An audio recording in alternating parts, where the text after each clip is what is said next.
Brad is the owner and director of sport performance at NX Level in Waukesha and Heartland.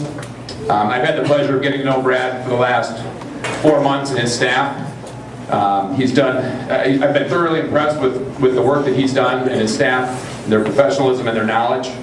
Brad has spent time training numerous professional athletes as well as NCAA and Olympic champions while at the University of Arizona and at Minnesota, including Amanda Beard. We have currently 15 to 20 of our athletes working with Brad and his staff at NX Level. He's also currently training such swimming stars as Michael Hom and myself. I'd like to welcome Brad Arnett.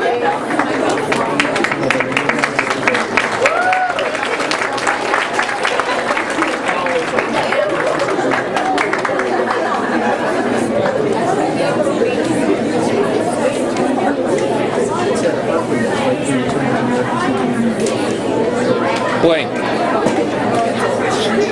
just tell me to repeat the questions. Hello. All right, thank you, Blaine. This is awesome. I'm glad you're all here. I'm not going to hopefully bore you too much, but yes, I do train people. I've had the pleasure of being at 2 awesome universities. I was in college athletics for about not quite 13 years. It was very involved with swimming at both universities, and had the pleasure of working with some pretty amazing swimmers.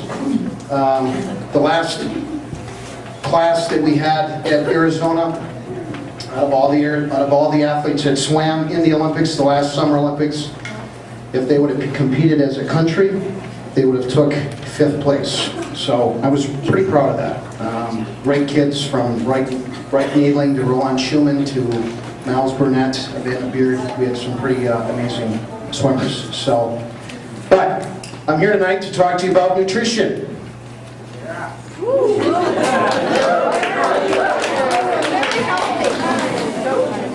And that goes for males and females.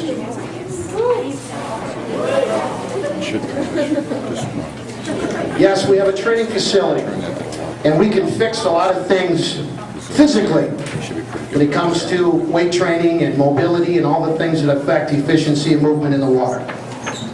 But it's an extra toll that you put on your body. So every day that you swim, every day that you lift, every day that you do something physically, you're burning calories, you're burning energy. You have to replace that. Your calorie intake has to match your calorie expenditure. So, looking at the top of your nice little cards that we did here.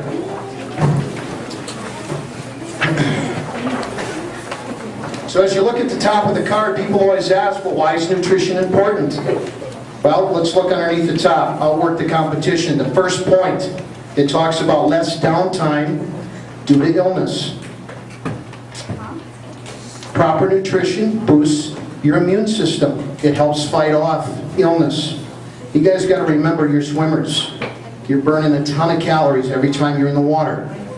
The last time I checked, this wasn't a sunbelt state. It's a little cold outside. Guys come out from practice, your heads are wet, you go outside, it's cold, your immune system is down, you're tired. It's very common to catch colds, get sick, respiratories, on and on and on and on. If you can't swim, you can't compete. If you can't swim, you can't improve your technique. So it's going to help prevent that. The second thing, more energy to train. So what is training? It can be anything. Obviously in the pool, swimming, training in the weight room. Anything you do to prepare yourself for swimming, it's going to require energy. Your body's like a rag. You put it underneath water, it gets wet. Every time you do something, you wring out a little bit of water. If you don't get it back underneath the water before you know it, the rag is dry. Once that rag is dry, it's not that much useful anymore until you get it wet again. It's the same adage as a car. You can only drive a car so long without gasoline. You got to keep putting gas in the tank to keep the car going. Your body's the same way. I'm going to keep coming back to this. Calorie intake has to match calorie expenditure. And the last thing is regeneration, faster recovery. You're swimming every day. On top of swimming every day, you're going to school. On top of that, if you're doing additional dry land training stuff, there again, that's not every day. But if you look at the three main things, you're going to school, you're swimming, and you're doing dry land. Some days you've got all three variables coming against you. You have to be able to recover back from that. If you don't recover, you're constantly tapped. You're always working in a fatigue state. Well, the number one cause of injury is fatigue. If you never recover, you're constantly working in a fatigue state. It only leads to injury. But what happens? Your muscles don't recover, they're sore. It starts to lead to changing your technique in the water. Then before you know it, you start changing your technique. Now you start getting overuse things going on. My shoulder starts to hurt. My knee starts to hurt. My back starts to hurt. All based off of whatever event you guys swim, all those things come into play. So if you're not recovering from what you're doing from the day before coming into the next day, you're going into it fatigued. And that's where nutrition comes into a big play. So, hopefully everybody got one of these. We're going to go back and forth. So you say, well, how much calories do I need to take in? Well, it's different between male and female. Different activities require different amounts of calories to support. For maintenance, this is a general baseline. Athletes generally need about 23 calories per pound of body weight taken in. Female athletes need about 20 calories per body weight. And that's the only differences in lean mass.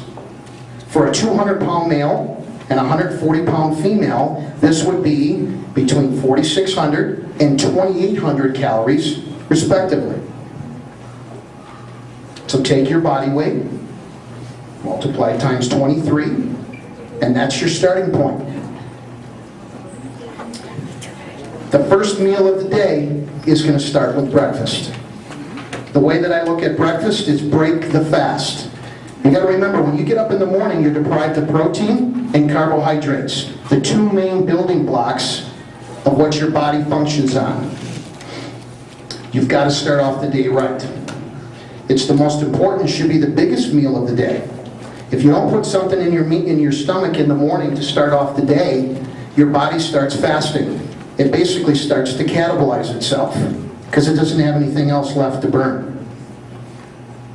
It should be high in protein, moderate in carbohydrates and fat. Eating this meal is basically non-negotiable. People say, well, God, I get up in the morning, I can't eat. Trust me, there's things you can eat in the morning, substitutions. And that's the beauty of giving this chart, and we're going to start to go through this as we go back and forth. Good foods include eggs, oatmeal, nuts, fruit, vegetables, lean meats.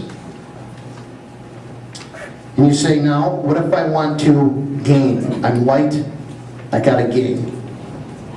Well, when you're trying to gain lean mass, an athlete must first determine maintenance level of calories. We talked about that in the beginning. Females times 20, males times 23. Start to add 500 to 1,000 calories a day. So if you're starting at 4,600, you're going to go to 5,600. If you're at 2,800, go to 3,800. Assess as needed. So we talk about protein. Well, what is protein? It's what your muscles are made of.